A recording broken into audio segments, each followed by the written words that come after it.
I'm going to warn everyone right now that hopefully my dog will remain as quiet as she has been all morning, but it is possible we will have to take a brief barking break. The I girls force bark. her out of my office. I have one hanging out outside my office door right now. Yeah. So I feel that. Yeah, I Yeah. probably have two like piled up against the office door. Like, where are you? Where'd you go? She has been just like very quietly napping in various patches of sunlight all morning, so I feel like pretty good about our chances. So All we'll right, see how great. it goes.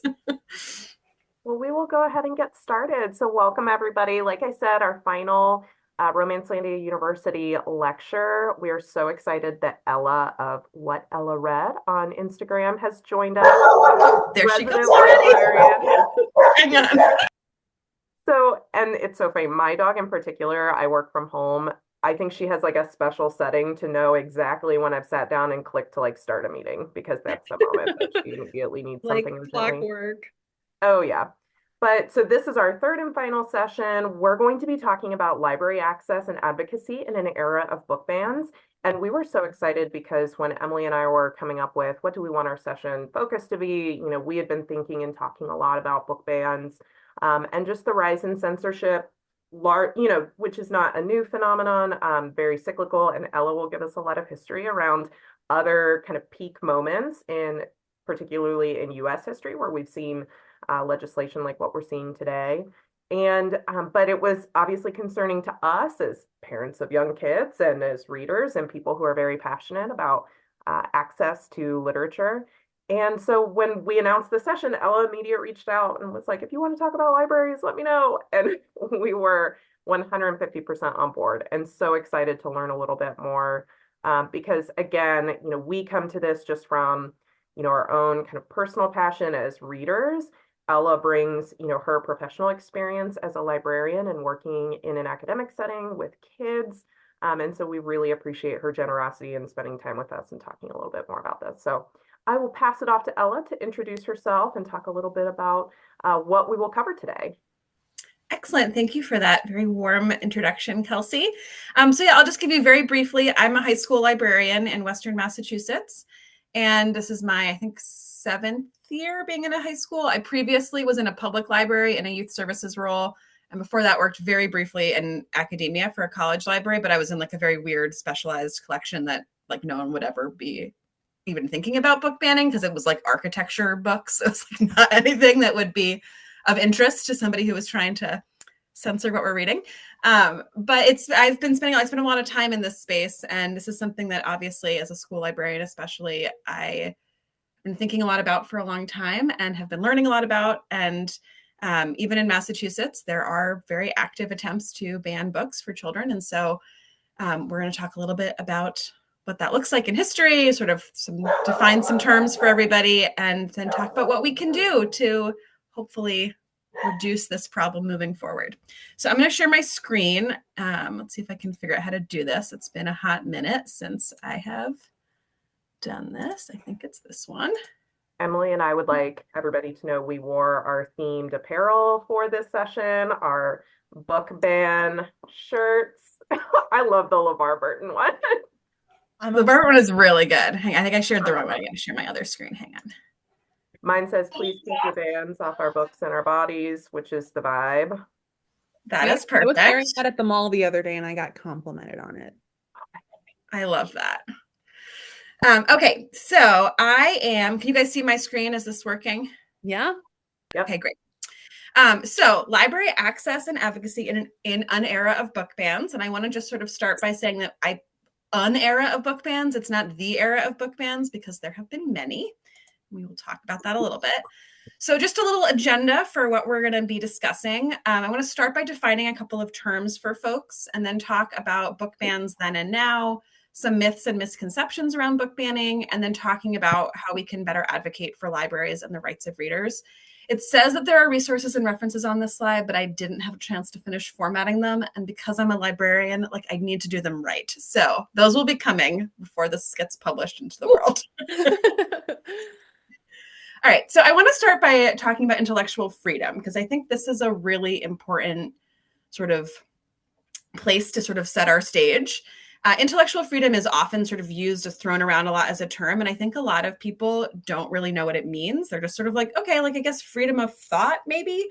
But it actually sort of has three components. One is freedom of expression. This is sort of your classic First Amendment right to speak and dress and behave the way you want within certain reasonable limits. Like you can't yell fire in a crowded theater. You can't walk down Main Street naked. Like there are some requirements about our social structure that we live in that puts some limits on those expressions, but not very many. They're pretty limited. And that's when I think people sort of feel the most confident that they know what freedom of expression is. Freedom of information is about your right to think and learn and share knowledge. So that is more about like what's happening in your head and how you get it out of your head and to other people. And then finally, and this is the part that libraries are so critical in, is freedom of access. And this is the thing that I think most people don't actually think about when they think about intellectual freedom, because this is your right to find and use resources and knowledge. You have a right to access information. You have a right to find it in a library or somewhere else and to use those resources to improve your own knowledge. So that's sort of our starting place is intellectual freedom.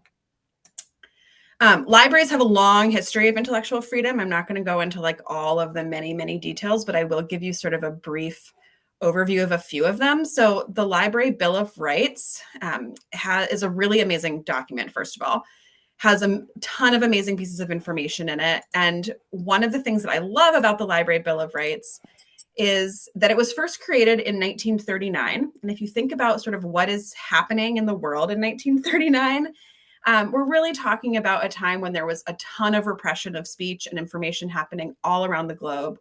And the American Library Association responded to that by saying that there are responsibilities that libraries have to their readership and to the people who use them. And I'm just going to highlight a few of them. I really recommend looking it up. It's not a very long document, but in the interest of time, I won't read the whole thing out loud. But it starts with that books and other library resources should be provided for the interest, information, and enlightenment of all people in the community that the library serves. Materials should not be excluded because of the origin, background, or views of those contributing to their creation. It also says that materials should not be prescribed or removed because of partisan or doctrinal disapproval. They also say that libraries should challenge censorship in the fulfillment of their responsibility to provide information and enlightenment. So challenging censorship is actually like part of the charge that libraries have. And that a person's right to use a library should sort of likewise not be denied or abridged because of their origin, age, background, or views. And I think age is sort of the key point in talking about book bans, because as we'll see, a lot of book bans are targeted to young people. Libraries maintain the confidentiality of their users whenever possible. That's another really key point, is that there's some exceptions to this with school libraries because your checkout record is part of your school record. But in public libraries, at least in Massachusetts, children have the right to check out books without parent permission starting at age 5. And a parent cannot ask and cannot be told what books their child has out, because that would disrupt the confidentiality of their users. All of these sort of rights are tied to this other core library philosophy, which is from the theorist Ranganathan, which is also from the 1930s, which is the 5 laws of library science, which is that books are for use. And I think we could adapt that to say library materials in general are for use. For every reader, his book. For every book, its reader. To save the time of the reader, and that the library is a growing or changing organism. And then the last piece I just want to mention is that since the 1980s, the American Library Association has been tracking book bans through their Office on Intellectual Freedom. And this is a really amazing resource. This is how we have all those numbers about book bans, which we're going to get into momentarily. So I just sort of want to give that context that this is information that libraries feel really passionate about and have for almost a century, have been working in this country, in America, to actively combat censorship and to sort of put these principles in place that help libraries sort of support their readers. So what does that mean? Censorship is sort of the first term that we hear a lot when we talk about book bans. And this is the definition that I have found that I find most useful, is that it's the suppression or prohibition of any parts of books, films, news, etc., that are considered obscene, politically unacceptable, or a threat to security. But the question that this always raises is who decides what gets censored? And in some cases, that's like really obvious. If you have a national security document that the government doesn't want, I don't know, other countries to read, like that is a reason to censor something that is sort of I think, largely considered acceptable. But it's not always the government who's doing the censoring. There is fear can create a culture for self-censorship where either things aren't published because people are worried about backlash, or they're not purchased for a library because of concerns about backlash. That is something that I grapple with in my job. And then also capitalism drives a lot of censorship, right? Like things don't get published because the publishers are like, no one's going to want to read that. And that is a form of censorship, even though it's not driven by like a governmental decision. In contrast, book bans are books that are legally published. No one's censoring them or preventing them from arriving initially on the shelves or in distribution warehouses to be purchased. But it is defined by the removal or restriction of books or other library materials from public access because they are considered obscene, politically unacceptable, or a threat to security. The purpose of a library's collection is to meet the needs of all of its users. And bans don't mean that you can't get the book elsewhere. Well, kind of. We'll talk about that a little bit later. But it does mean that the access to those books within a library setting have been limited or restricted. And that is a limit on your intellectual freedom. And it is not good. We do not like book bans. So I want to give you guys a little short history of book bans. I want to start with the Comstock Act. There are some book bans that have happened earlier, like the Confederacy banned a bunch of books about slavery and things like that. But the Comstock Act is really where like things get going in the US. And it's just 1873. If you have read Joanna Shupe's The Duke Gets Even, you will know about the Comstock Act because that book is full of references to this. It prohibited the mailing of obscenity, quote unquote, or materials that incited crime or abortion. It is still on the books. It still is being used to Did not know that. Yeah. What was that? I did not know that. Yeah, it's like actively being used or being challenged in court, the access to abortion, medication abortion that is sent through the mail. Oh, okay. Yeah, I think we'll be hearing more about that in the coming months. Yeah, it's like an ongoing court case that is, or several, I think, court cases related to it. And it was widely used to ban books up until about the 1920s. I can't remember exactly what year it was. I want to say it was like 22 or 23. There was a ban at the time on James Joyce's book, Ulysses. And there's a very funny sort of story that the judge who was sitting on this case was like, okay, like you can't like publish this. You can't not publish this book in the United States just because you don't like it. Like that's not a reason to not publish something that doesn't like meet the definition of something that can't be published. And like personal preference about what is obscene is like not your responsibility. And he has this great quote, and I can't remember the exact wording, so I apologize, but it's something like, you know, this isn't my personal preference, and like it may be obscene, but you could hardly call it arousing because it's such a like drudge of a book. I really enjoy. And so that it sort of fell out of favor for being used to ban books after that point. And there was sort of like a period of time where there weren't quite as many book bans. There's sort of always stuff going on in the background, but there wasn't a huge shift until the 1950s, when sort of the culture of fear that sort of came up under Senator McCarthy and the sort of House of Un-American Activities and all of that stuff led to some pretty extensive self-censorship. And a lot of things that just didn't get published were not put on shelves. A lot of libraries that were like, I don't want to deal with getting dragged before my local house of goons to deal with this. And so a lot of things just sort of got swept under the rug or weren't published at all in the 1950s. Then we had sort of the 1960s and 70s and this amazing sort of sexual revolution and openness and a lot of experimentation in art, including in writing. And then the backlash to it from the moral majority in the 1980s during the Reagan presidency. And this ushered in sort of a new era of repressive book bans, especially around sex and sexuality. And this is also when the ALA started to track book bans. We don't really have data from prior to the 1980s, but this is where we start to have some information about how books have been banned. Almost always in all of these elements are a response to visibility. So the more visible a marginalized community becomes in books or in public, the more likely the books about those people are to be targeted. And we'll sort of see what that looks like momentarily. But that I think is a really important thing to keep in mind. They're also almost always disguised as protection, and particularly protection of children, which is why we have this doofy 1950s picture on my slide.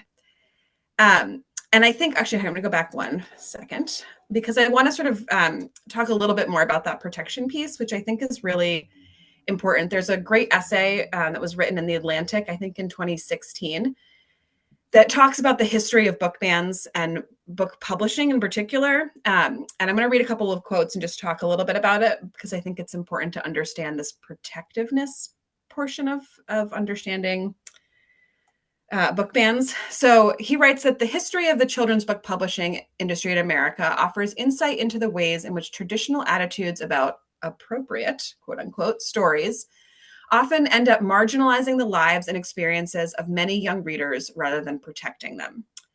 And he goes on to say that during the 19th and 20th century, debates over the target audience of Americans' children's literature, an industry largely centered around the question of how much adults should trust children to choose what they read. And as an example, he talks about how in the 19th century, a time when, especially in sort of the middle of the 19th century, when pretty much every adult was talking all the time about the question of slavery and abolition and sort of the coming Civil War, there's almost no children's book about that topic during that time. And the few that are published by like very small, like abolitionist press that don't have a large readership. They're not sort of in the mainstream book publishing world. And today we sort of continue to see that legacy, because when publishers reject works that may be, quote, emotionally inappropriate for children, which is sort of the most common, one of the most common reasons they're given, they're adhering to this very traditional and mostly prevailing view that children's literature should avoid controversial topics. And who does that tradition serve? It serves and meets the needs mostly of white, wealthy, and predominantly Protestant producers and consumers of children's literature, who up until sort of the mid 20th century were almost the only consumers of children's literature in the United States, or were the primary consumers of it, rather.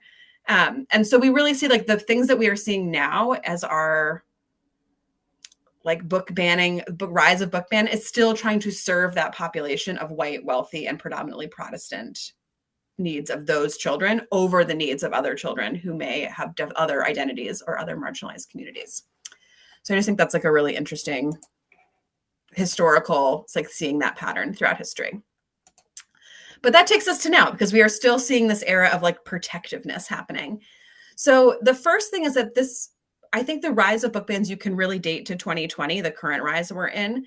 And they are a response to cultural shifts. So in 2020, the Black Lives Matter protests and sort of the racial reckoning that rose out of that time really brought up a lot of fear around race for a lot of white people. Also the rise of book talk and sort of the de-shaming and the public sort of popularity right now of romance, particularly contemporary romance, and also sex, is very scary to people who want to sort of keep their children, quote unquote, pure. For all of us who were raised in purity culture, we can recall the impacts that has had. And then also just the visibility of queer culture, and in particular, non-binary and trans people who have always been here through all of time, but are in the past, I would say 10 years, have become much more visible to the general population. So that's sort of the first piece, is just this response to current cultural shifts that we're seeing. Out of that comes the parents' right movement, which really comes out of the 2020 like lockdowns and restrictions and mask and vaccine requirements. And a lot of fear about like, quote unquote, who is controlling my children. I would ask, why do your children need to be controlled? But that's a different question.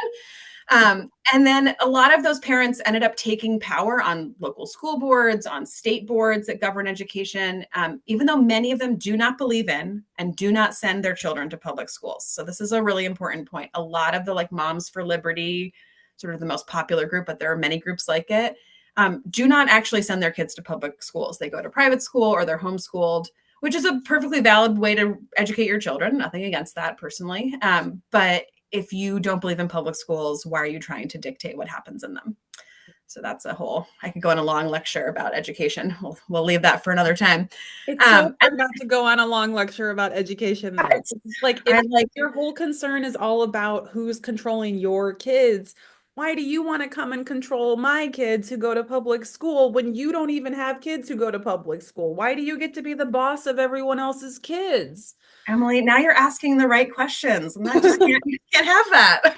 Well, and it connects back to Ella, your point on capitalism too, because we know the kids that are served by public schools are those that, I mean, most of us are priced Yep. out of private schooling and homeschooling. I mean, that's just a class difference that is just not accessible to the majority of American families. And as a parent in my school district reminds fellow parents frequently, public school is the only possible schooling for her children with multiple disabilities because Yes. private schools are not taking care of her kid. They are not equipped to or trying to serve her children and their unique needs. And so you're immediately censoring material specifically for already marginalized groups. Absolutely. Yeah, and also school segregation is like alive and well in the US. And what's the message that we're sending when we're trying to prevent children who belong to marginalized groups that make up the global majority? We're trying to prevent those kids from accessing reading materials that reflect their own lived experience in their own school. Like anyway, I have so Yeah. much to say. No, you're like speaking my language. This is like, I'm like, yes, yes, yes, absolutely. And I think it is really troubling because it is about, there's also a larger movement to sort of defund and end public schooling in America that is very concerning because the people who are served by our public schools are, I mean, it's everyone is able to be served by our public schools. That is sort of the base premise of them. But predominantly they're kids of color. They are kids who are poor. They are kids who are disabled. They are kids who are who have families who want them to be raised in a diverse community that reflects the actual world we live in and not like a weird sanitized version of it. And it's important. This is part of our like support for public schools includes supporting, or I guess being opposed to book bans and being in support of our libraries and teachers, classroom libraries, reflecting the kids who are in their classrooms and in their schools. The other thing I just want to mention about the book bans now is there has been a pretty strong, I would say this is like unusual. It hasn't happened really in quite some time, a rise in legal restrictions and laws that are based on the idea of removing, restricting, or censoring literature, specifically literature aimed at children. I believe this is in Idaho, although there's like so many of these laws, I can't quite keep them all straight. There was a law passed recently that essentially says like if a child cannot have access to certain books, which basically has mean like children cannot step foot into a library because there's not like a separate entrance for the children's room. And because they cannot even be in the same room as where a book that discusses sex or sexuality might be, they like can't use the library at all. And that is really like a very scary piece of this. I find the state laws very concerning, and we'll talk towards the end about the advocacy piece about why it's so important to get involved and what you can do. And one of the ways you can get involved is really to investigate these legal restrictions that are happening in your state and to find out what kind of laws are happening. There also are some states that are doing great work around sort of putting in place legal protections around the right to read. So there's some good news out there. It's not all bad news. All right, so the core theme of all of these book bans across time, going all the way back to the Comstock Act and right up until now, are racial diversity and history. So the fact that we live in a planet where there is more than just white people and the history of how those people have been treated, especially by white people, that there are more than just two genders and there's many ways to express those genders, and the existence of sex and a variety of sexual identities and expressions. These are the things that are really at the core of these book bans. And you can sort of see why, if you are a conservative white person, that you might have some fears about these things because they are a shift away from that traditional white, wealthy, Protestant, heteronormative space that we were talking about earlier that has always been sort of the privilege of the published world. And so this is a long-standing theme, and it's because every time that gets challenged by society, conservatives want to sort of push back on that and limit what is available, especially to kids, around these themes. So some book bans by the numbers. There are 4,240 unique titles targeted. These numbers are from 2023, by the way, because 2024 numbers are not at the end of the year. They haven't released those. That was a 65% increase over 2022, which also had a huge number. There were 1,247 demands to censor library books, materials, and resources. And what that means is that each of those demands had multiple titles, because there's over 4,000 unique titles, but about 1,200 individual demands.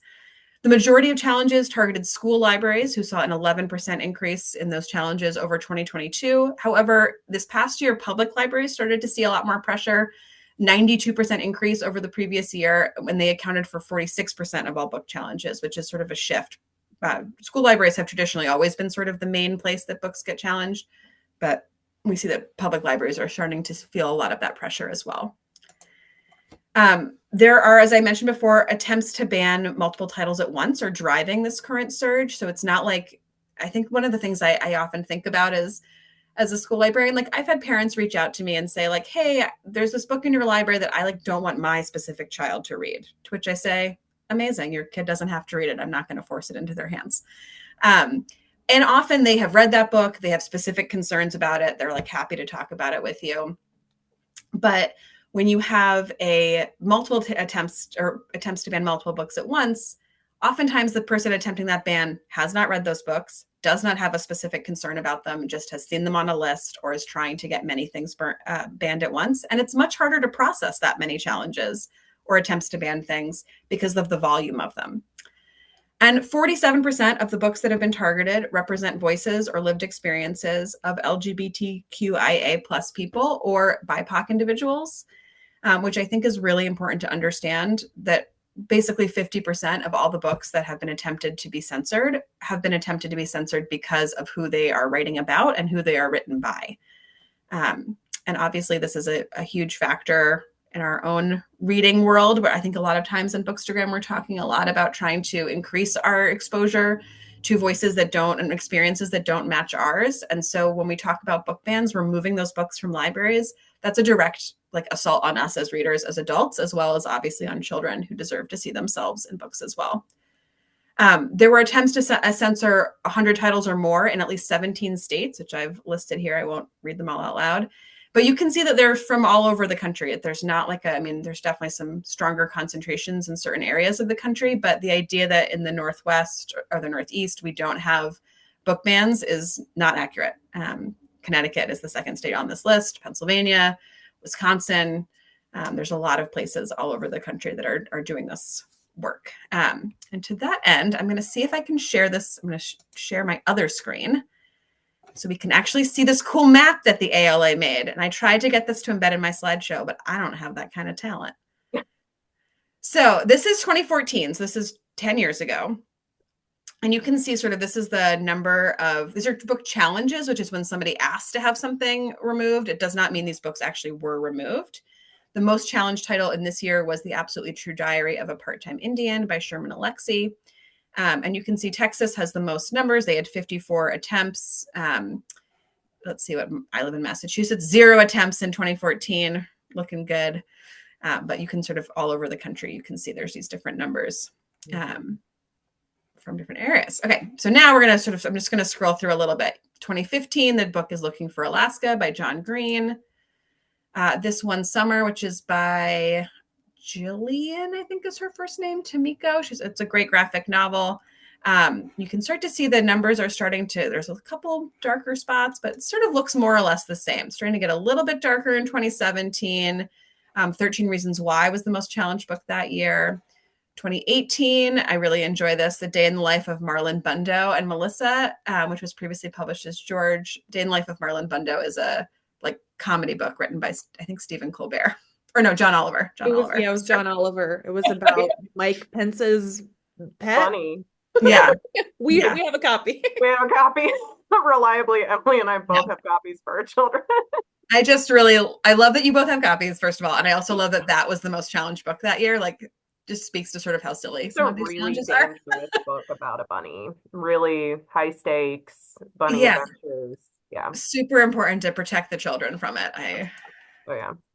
So now we're up to 2019. This is right before I think things start to go kind of like bananas. And you can see in the state with the darkest color here, which is Virginia and Oregon. Oregon has 34 attempts. Virginia has 32 titles, 6 attempts. And that and 19 in Florida. So it's like still a pretty like relatively small number all told, because you'll see here's 2020. Everybody's out of school. Nobody's at home. It's a pretty quiet year. People are busy doing other stuff. The following year, things go off the charts. Look how dark Texas gets in 2021. 1,524 titles. They needed new colors. They need new colors. They like had to rescale the map, right? We see huge numbers in Pennsylvania, 392 titles. From scroll up so we can see the number. It still is at 512. That's like the high number. Okay. Yeah, 512. Yeah. So this is still pretty high. And genderqueer. Genderqueer. This is, genderqueer has been published. We're back to genderqueer. Genderqueer is still the most in 2022, but the map has gotten redder. You can see Texas still holding it down with a really impressive 23,000. Nevada's like, leave us alone. Yeah. Nevada's like, there'll be no attempts here. Even little Vermont has 3 attempts and 5 titles. So, and then this is the last year for which we have data right now, which is 2023. And you can see it's not quite as red. And there is some evidence that in 2024, we're seeing like a cooling off of some book bans. Of course, the year isn't over yet, which is very encouraging, but we still have huge numbers in Florida and in Texas. So really impressively high, very dark maroon. Yeah. So anyway, I find those really interesting to look at because they are so alarming, for lack of a better word. And also you can really see like the sudden spike that happens in response to, again, like cultural shifts and visibility of marginalized people and their concerns during the pandemic and the Black Lives Matter protests and sort of the aftermath of that. Well, and how organized people became. I mean, you see genderqueer multiple years, and that one was targeted very specifically and very aggressively. And Ella, I'm sure you recall, because I believe she was an educator in Massachusetts, but one of our own Bookstagram community members who had the police called, she was an educator in a Massachusetts classroom, and the police came to see if she had a copy of Genderqueer on the shelf. And that's a horrifying experience to think of. Really horrifying experience. And this was just last year. This is in 2023, the spring of 2023, I think. Or spring of 2024. What am I talking about? We're still in 2024. I don't know what time is. But really concerning. And that happened, like an hour from where I live, in a relatively progressive state, in a relatively progressive community. And it's really evidence that even within those communities, there are people who are seeking to actively limit the voices and access that students have to materials and to stories. And this was a book that was in her classroom library. It was not in a public library space. It was a space where, but it's a book that represents, for many children, like an experience that they have had questioning their gender identity, trying to figure out what that identity is. One thing that I have often found really important about that book, when I've talked about it with families who've read it, where parents have read it, is they say, like, this opened up this avenue for conversation with my child that they would not have been able to have that conversation if I hadn't read this book. Where the parents, by the way, in that book, the family is like so supportive and loving. The author's family is like so kind. And so like, it's such a great example of what supportive, like loving communication can be between parents and children. And so the idea that people want to ban it is like so mind-boggling to me. I'm like, don't you want your kids to talk to you like Maya does to her parents? Like, what are we doing here? It's horrifying. And like, to your point too of, marginalized identities, I mean, it's not surprising that a BIPOC educator who was, a mentor to queer students at that school was targeted very specifically and criminally. I mean, that's absolutely. Yeah, and I have found that to be true. I'm going to share a slide in a little bit. A colleague of mine, also in Massachusetts, who was targeted. This was like 2019, I want to say, for books in their library. Who, was an out queer educator in a actually fairly conservative town. But for the few kids in that school for whom this might be the only queer person they have access to because their families are very like restrictive of their access to information, just their presence in that school was so important. And unfortunately, the sort of stress of that experience of going through this book challenge was enough to make them like literally leave the state. They are still a school librarian, just in a very sweet little community school in Vermont. Well, that educator we were just discussing with genderqueer, they're no longer an educator. They moved out of state. Yeah.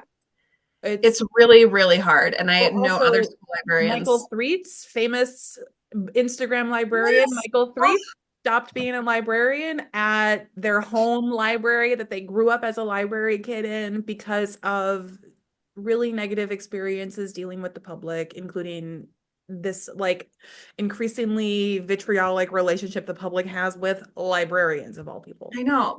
You guys were really nice, I promise. We're literally librarians. We're just trying to like have a good time out here.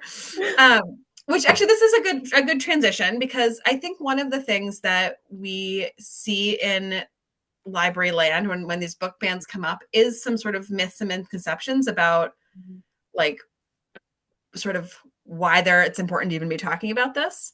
So the first one, which I see all the time, even from Stephen King, God bless him, big supporter of libraries and books publishing and opposed to book bans, but he often is like, oh, like if people are trying to ban a book, like you should just go out and buy a copy at your local bookstore so you can like find out what they're trying to ban you from reading. Oh yeah. And I'm like, Stephen, I love you. What a great idea. However, not everyone has access to a bookstore, first of all. Kind of the point. Not everyone has access to the funds to purchase a book, even if the bookstore does exist for them. And that's especially true of young people, and particularly true of like little kids. So elementary school age kids who obviously do not have like a job after school, knock on wood, we're not going back to child labor. And it also assumes that these books are books that are safe for you to have in your home. And not every child lives in a home where it is safe for them to have books about every topic. I hope that everyone listening to this talk is not one of those parents, but there are parents out there who feel really strongly that their child should not be reading certain things, and it's not safe for their child to have a book like that. So being able to read that book in school in their library is actually like a really important part of access. And we thinking back to intellectual freedom, one of them is freedom of access. If you do not have the ability to access the book, you don't have the ability to read it. The other sort of misconception that I hear a lot is that book bans increase book sales. And this is like mostly true, or mostly not true, rather. It's like it has some mixed reviews. And there's actually a really funny story that I saw when I was doing some research for this that I had not come across before, which is that,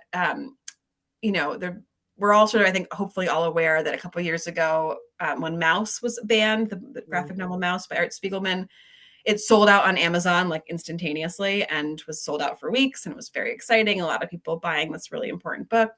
And there is some precedent for that, where authors really do see a huge, massive increase in sales. Walt Whitman's Leaves of Grass was banned in 1881 in Boston by the district attorney, which I think is funny.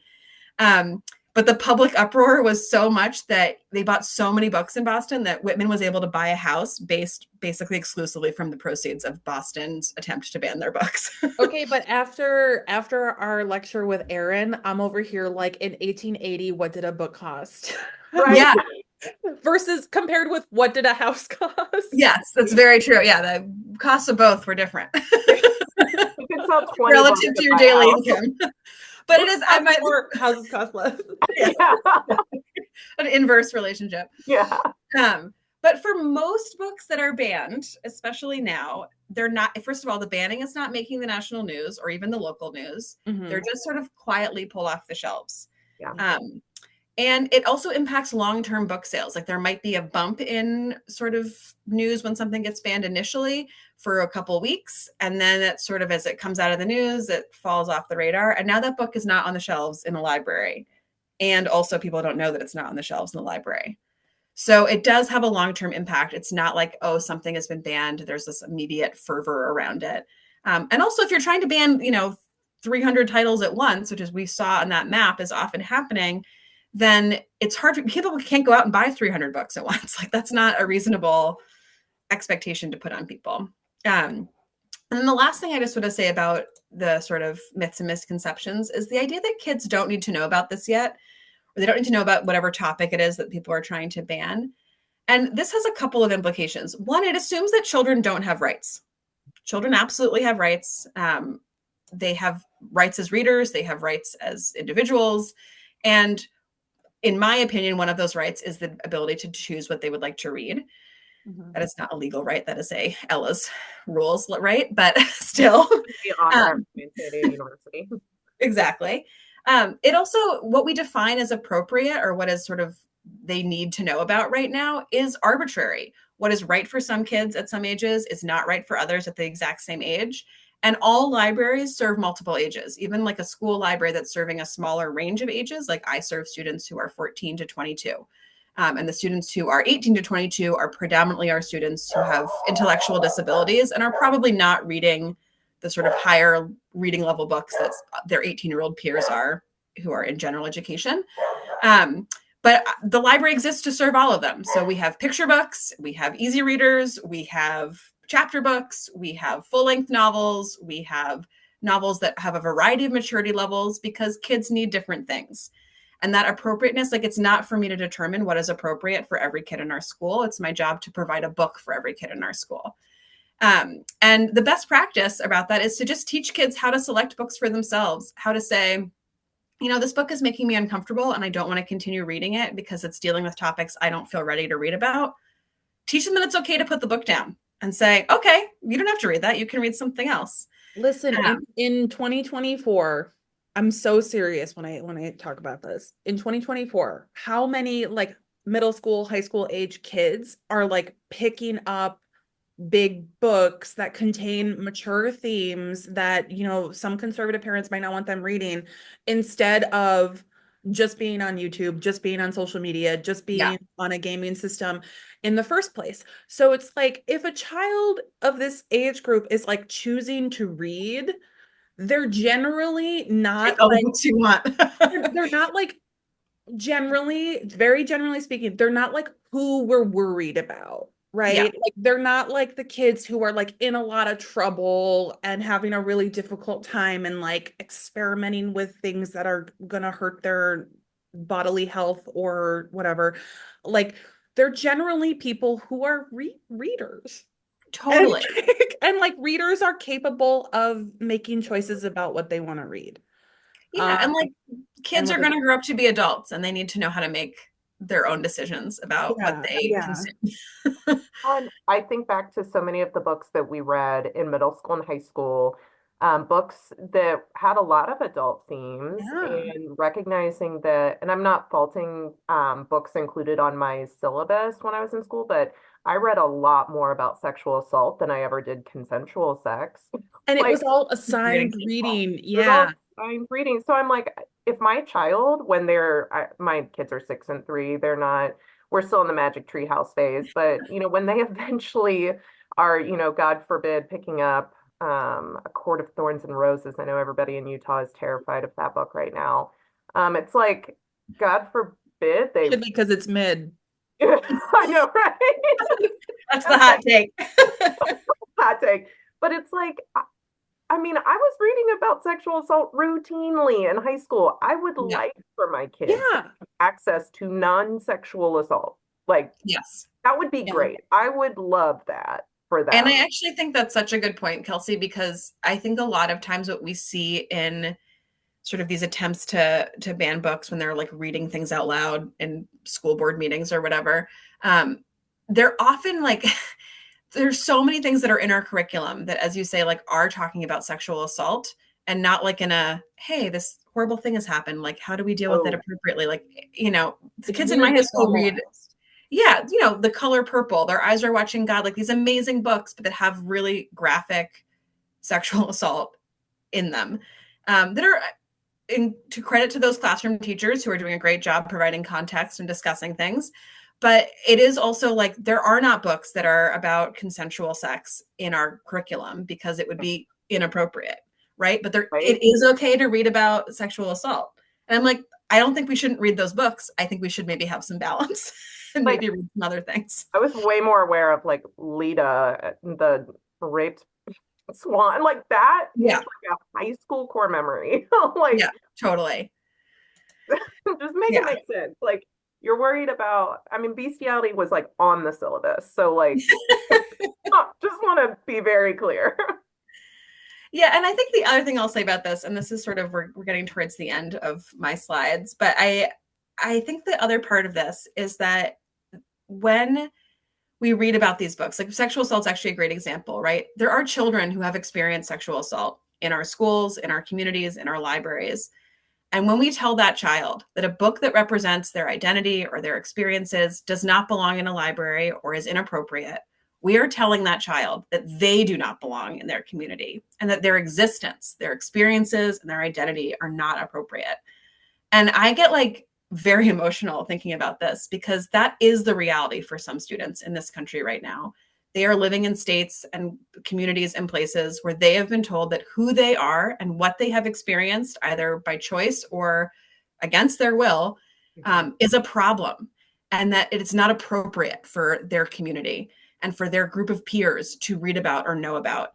And that is an incredibly damaging, hurtful experience. If we want to think about how, that books can harm children, what really harms children are book bans, because it tells them that they are not part of this community. They don't belong, and they're trash, right? They're outside of our circle of protection. By trying to protect them, we're actually pushing them outside of that circle of protection.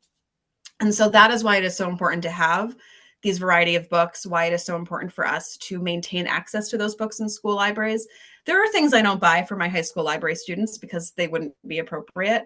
Not because it wouldn't be appropriate for an individual student, but because I'm like, okay, there's enough books that meet the needs that child is trying to meet without them having this like graphic sexual scene in this book. Because we have other books that have sex in them that do talk about this issue that are written for a high school population. And I don't need to have every book because I know that they have access to the public library. I can help them get access to the public library. I will literally go pick up books for them at the public library, and they can read them at school and leave them in the library. But I don't want to, those books just don't belong on our shelves. But I would never tell a child if they were trying to find a book about that theme, I would say, here are all the books we have about that. If you want something else that's not on this list, let me help you find it, because that's my job as a librarian. It's to serve the students in my school. And I never want them to feel like who they are or what they've been through or their just very existence is not appropriate or that they don't belong in our school, because that is like the antithesis of what a school library or a public library should do. Yeah. So that leads us sort of to our final piece of this, which is what can we do as readers to sort of speak up against book bans and prevent them from happening. And this is a super simple thing you can do. If you haven't already voted, you have a chance to do this on Tuesday, which is to vote to support intellectual freedom. Vote for candidates who are in support of the right to read, candidates who are in support of access to intellectual freedom, who are not trying to limit who can say what on a college campus, or not trying to limit who can do what. Oh, sorry, hang on. We got to go to the end here. Very exciting. We talked for too long. And to make sure that you are like reading about, especially for like school board positions, people who are going to be the, chancellor of public education in your state, whatever. Different states have different sort of models for how they set up their departments of education. But a lot of times you can vote for those people, or you can vote for the people who are going to appoint them. And so understanding who you're voting for and what their stance is on intellectual freedom and the rights of readers is a really good place to start. It's very simple to do and very sort of the lowest stakes involvement, just requires a little bit of research. The second piece is speaking up and showing up in support of libraries. And I want to sort of couch this by saying, like, it's important to do that before there's a problem as well as when there's a problem, right? So if a book is being banned or being challenged in your school, like, we've already gone past the initial point of there being an issue. So if you're in a school right now, your kids are in a school that you or want to sort of speak up about book bans, you can start right, before a book ban has ever even happened or attempted to be happen in your school. You can write your school principal, your superintendent, the school committee, or school board, and let them know that you support your school librarian and that making sure that your child's access to books is not being curtailed or limited. It's also really important to know if your child has a school librarian and a certified librarian, somebody with a master's degree. Many schools do not, especially elementary schools. And so advocating for that if there is not one, or writing in support of somebody who is one already, is really important. Reaching out to that librarian to say like, hey, I want you to know that like I have your back if and when a book challenge comes is really helpful for those librarians just to know who can I call on as parents, as sort of community organizers. And also getting involved in your local school board or school committee to, if you are looking for a way to get involved in your community, that's often a great way to like run for a very low stakes public office that does a lot of really good work. And so, or just showing up to meetings and speaking about things, even again, before there's a problem, is a really helpful thing to do. Obviously, after there's been a book challenge or a book ban, or while it's happening, that's good too. Public libraries, you can do the same thing. Write to the board of trustees, write to the mayor or the city council. Be vocal about funding when they release budgets for the next year. Make sure that you are communicating how much the libraries are important to you. We saw this in New York City last year, where Mayor Eric Adams attempted to basically like extremely limit how much money the public libraries had, and the public went bananas and they ended up restoring the funding because it was too important. They know that the squeakiest wheel gets the grease. So if you are loud and vocal about your support for libraries, that actually does make a really big difference. Really quickly, Ella, for anybody who needs extra credit, this week they need to DM at Romancelandia Uni the word bananas to claim your extra credit for this week's lecture. And again, remember, you can watch the lecture at any time during this session to get your extra credit and send us that DM. Carrie Ann. I should have worn my bananas costume. That would have been good. The last thing I'll just say is about legislative causes. We've already talked about this a little bit, but many states have current bills up for debate or up for voting that are either for sort of the rights of readers and attempting to sort of protect our rights as readers. Massachusetts has a couple of bills that have come up recently for this. And other states have bills that are really opposed to the rights of readers and are attempting to limit or restrict what schools and public libraries can offer students in their libraries. And so you can check in with your state, like Library Association, every state has one, and ask them sort of how can I be supportive. They all have public websites. If you look up like Maryland Public Library Association or Massachusetts Library Association, whatever it is, you will find your public library association. The ALA, I think, also has a list of all of their affiliated organizations. You can also find out who sits on the committees in your legislation, who oversees schools and oversees public libraries in your state, and reach out to those legislatures specifically, not just your local reps, but the people who are on those committees, and let them know that you're watching what they're doing, even if they don't have a bill up right now, to say that you are paying attention and that you are an invested citizen and that you care about reading and the right to read for yourself and for children everywhere in the state, and that you'll be watching what they do. Again, squeakiest wheel gets the grease. We see it all the time in schools. It's all the time in legislature. If you make a fuss, they will likely do what you want them to do. So that is the end of my slides. I think that's the last slide. So I'm going to stop sharing. And then just sort of, I think to wrap up, I think my sort of final thoughts are just that this is a really important issue for readers to take on, especially in romance world. Romance is the largest component of the publishing industry. We do have a lot of power as readers, and we have a lot of power in our voices and our actions. And we have power as parents and as community members in our local communities as well. And so what we read and how we do it is always political. And the idea that we can sort of protect our children from the terrible harms that are in the world. And there are many terrible things happening in the world that I would love to protect children from.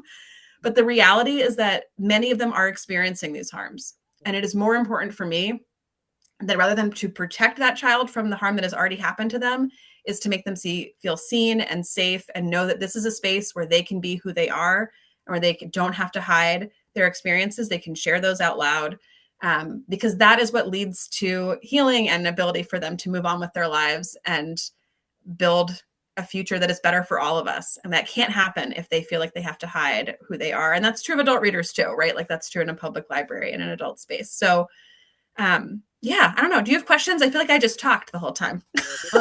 You did a beautiful job. I have a couple of little comments. I don't know if you guys are familiar with that person who writes comics about like current events to like summarize if there was like a police related shooting or if there was like something that has happened in the world. And they did one, I'll find it later to share, But they did one about a child who went to the library and got a book, and in the book there was like a child who is sexually assaulted by a parent, and she like went to her mom and was like, this is me.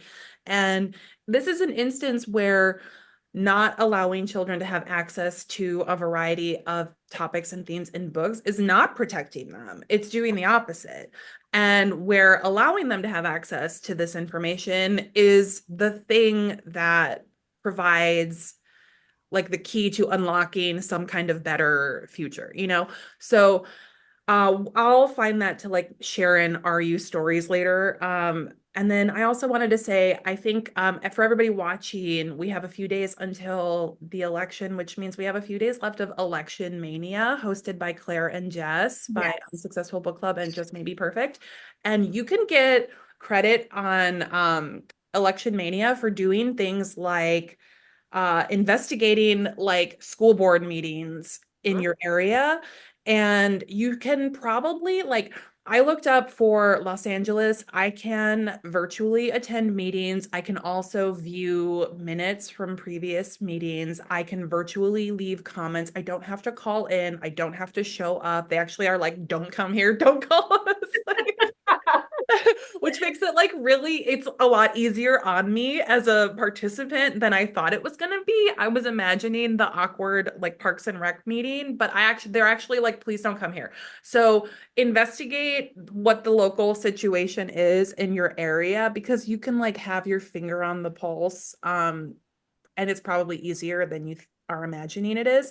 There's also like library boards in areas. Like a friend of mine who may be watching, hi Catherine, she is in Goshen, Indiana, and I'm sure it wasn't easy, but she really simply, she was like, I want to be on the library board. And then she got on it. And so now when some stuff starts going down in her area, she's going to know about it and she's going to be on the front lines of protecting access to information in her area. So that's something we can all kind of look into. And Molly wrote in the comments that she's going to write in support of her kids' libraries this week. So that's another thing that we can do.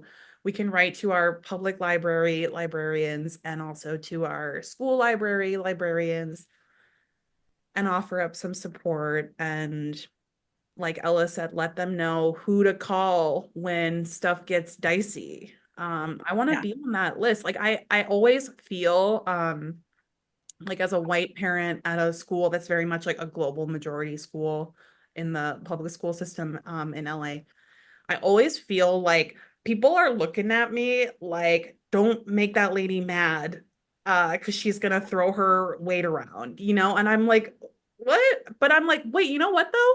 I could throw my weight around in support of what you all are doing. For good. Like I could do that. I could wield the privilege for good. So that's another thing to just remember. If you have privilege, can you wield it for good in support of libraries, librarians, and our kids' access to books and information, and also our own access to books and information. I know, that's real.